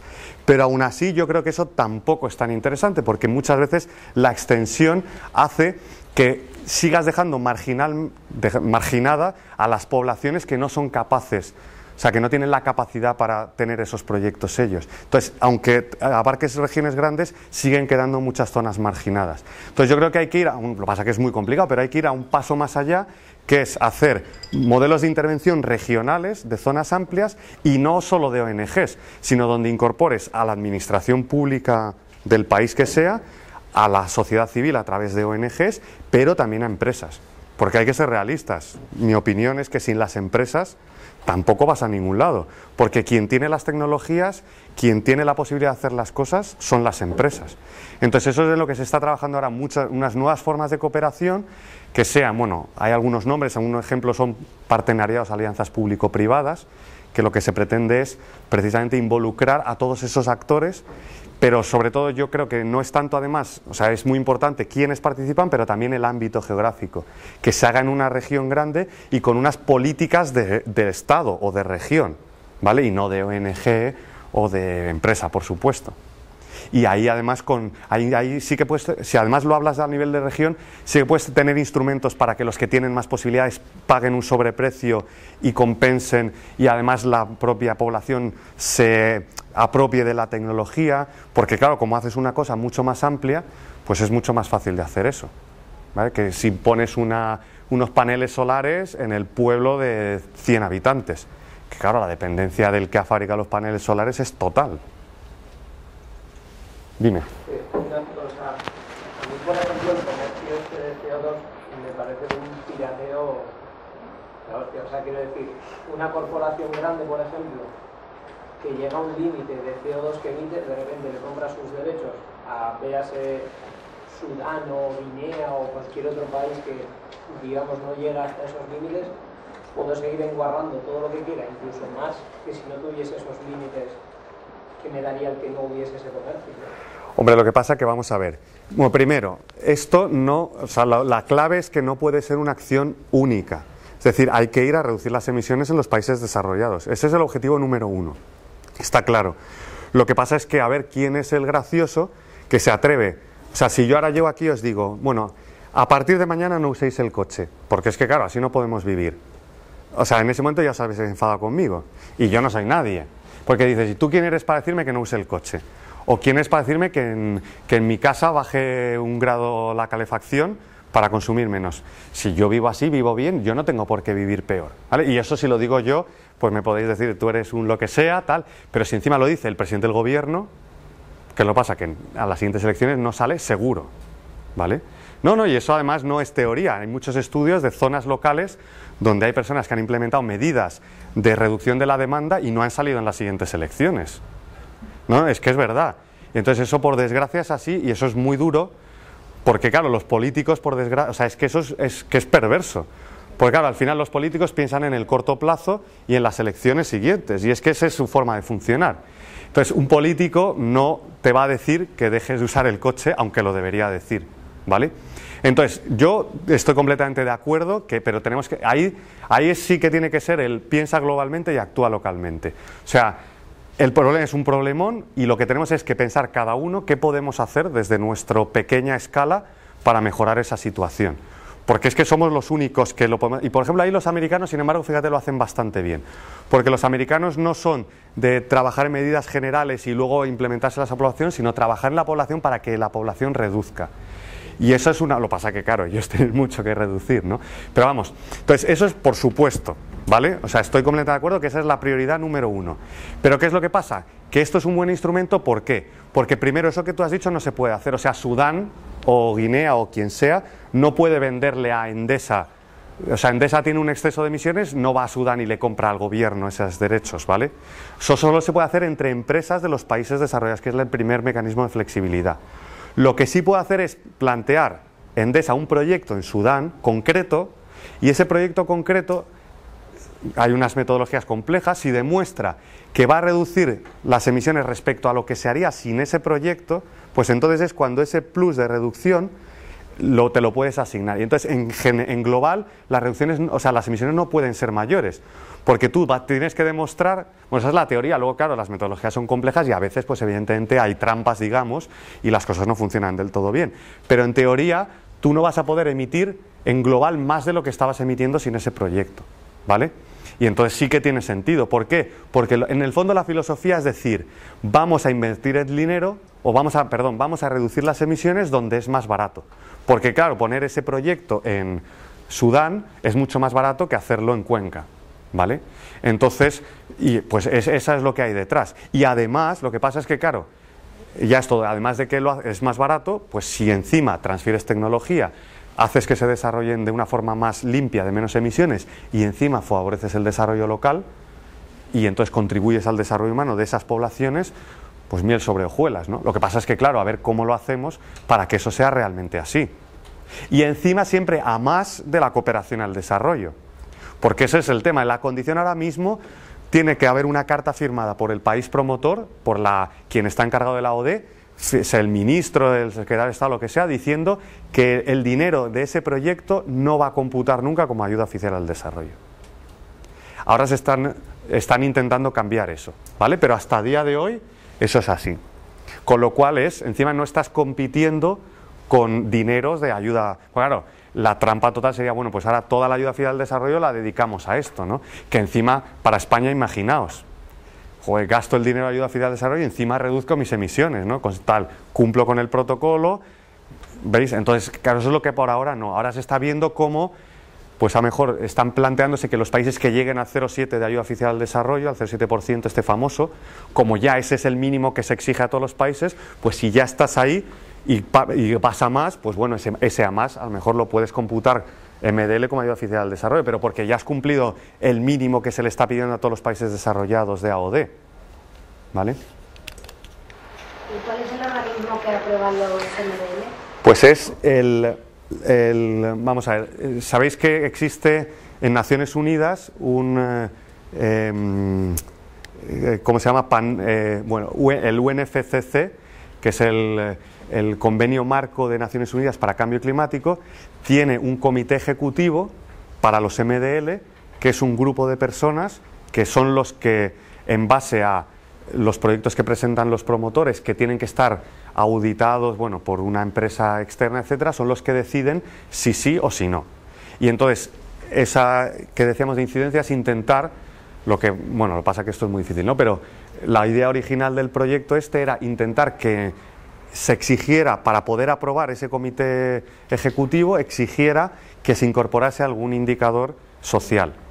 Lo que pasa que, bueno, pues eso es muy difícil, claro. Sobre todo nosotros que somos tan poca cosa, ¿no? Pero bueno, es en lo que estamos, a ver si al final se consigue algo. Bueno, ¿algo más? Pues nada, hemos sido capaces de acabar poco antes de 10, o sea que fenomenal. Pues gracias por la atención y si queréis cualquier cosa, no sé si he puesto mi correo al final. No, vale, bueno, pues es julio.lumbreras@upm.es y entonces si...